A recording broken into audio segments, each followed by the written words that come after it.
Indian economy का 10 से 15% share यानी 40 लाख करोड़ रुपए कुछ ऐसी एक या दो कंपनीज में कंसंट्रेटेड हो रखा है जिसमें गलती से भी कोई प्रॉब्लम आई तो पूरा इंडिया बर्बाद हो सकता है। इमेजिन करो एक दिन आपका फोन नेटवर्क बंद हो जाए, फ्लाइट कैंसिल हो जाए और पेट्रोल पंप पे लंबी लंबी लाइन लग जाए, इसलिए बिकॉज एक या दो बड़ी कंपनीज में कुछ प्रॉब्लम आ गई हो। Sounds like nightmare, right? पर ये नाइटमेयर इंडिया जैसी डेवलपिंग इकोनॉमी के लिए कभी भी रियलिटी बन सकता है, एज इंडिया के क्रिटिकल सेक्टर्स में मोनोपोली है या डिओपोली है। आज का इंडिया एक फास्ट ग्रोइंग इकोनॉमी है, पर कुछ सेक्टर्स में एक दो कंपनीज का कंसंट्रेशन इतना इंटेंस है कि अगर एक बड़ी कंपनी गिरती है तो उसका रिपल इफेक्ट पूरी इकोनॉमी को शॉक दे सकता है। एविएशन सेक्टर का रिसेंट इंडिगो क्राइसिस तो इसका सबसे बड़ा एग्जांपल है। जब इंडिगो की नेग्लिजेंस, पायलट्स की शॉर्टेज और ऑपरेशनल इश्यूज ने फ्लाइट कैंसिल करवा दी थी तो पूरा ट्रैवल इकोसिस्टम क्रम्बल होने लगा था। जब एक एयरलाइन सेक्टर का 60% मार्केट शेयर के साथ स्ट्रगल करती है तो टिकट प्राइसेस आसमान चूमते हैं, टूरिज्म इम्पैक्ट होता है और आम जनता के पास चॉइस बचती है जीरो। और इंडिया में जियो एयरटेल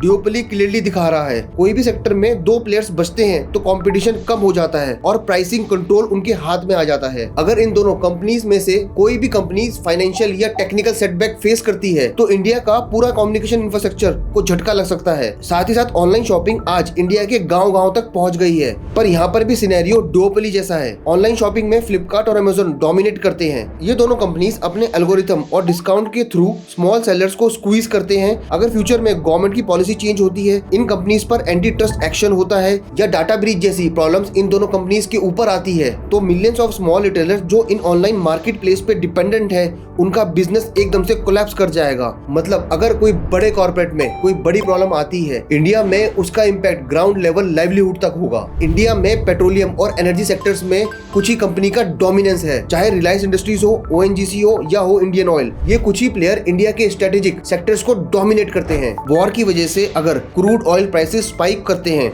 या रिलायंस की रिफाइनरीज किसी डिजास्टर की वजह से टेम्परेरी शट डाउन हो जाए, इसका इमीडिएट इफेक्ट पेट्रोलियम की शॉर्टेज में होगा, इन्फ्लेशन बढ़ेगी, ट्रांसपोर्ट कॉस्ट बढ़ेगा और आम इंसान का मंथली बजट हिल जाएगा। जब एक या दो एंटिटीज एक सेक्टर के पूरे बैकबोन को संभालती हैं, तो उसका सिस्टमिक रिस्क मल्टीप्लाई हो जाता है। मोनोपोलीज और ड्यूपोलीज किसी भी सेक्टर में पहले एफिशिएंसी लाते हैं, लेकिन लॉन्ग टर्म में ये इनोवेशन को मारते हैं, प्राइसेस को मैनिपुलेट करते हैं और कंज्यूमर को अपने ऊपर डिपेंडेंट बना देते हैं। ये कंसंट्रेशन ऑफ पावर इकोनॉमी को फ्रजाइल बना देता है, बिल्कुल ग्लास की तरह। बाहर से शाइनी लगता है पर अंदर से खोखला होता है, जिसमें एक भी क्रैक की वजह से पूरा का पूरा सेक्टर कोलैप्स हो जाता है। आज के टाइम पे इंडिया को जरूरत है बैलेंस की, जहां कंपटीशन भी जिंदा रहे और रेगुलेशन भी स्ट्रांग हो। मोनोपोली का मतलब स्टेबिलिटी नहीं है, वल्नरेबिलिटी है। क्योंकि जब एक बड़ी कंपनी गिरती है तो उसके नीचे पूरी इंडस्ट्री नहीं डूबती बल्कि पूरी इकोनॉमी सफर करती है।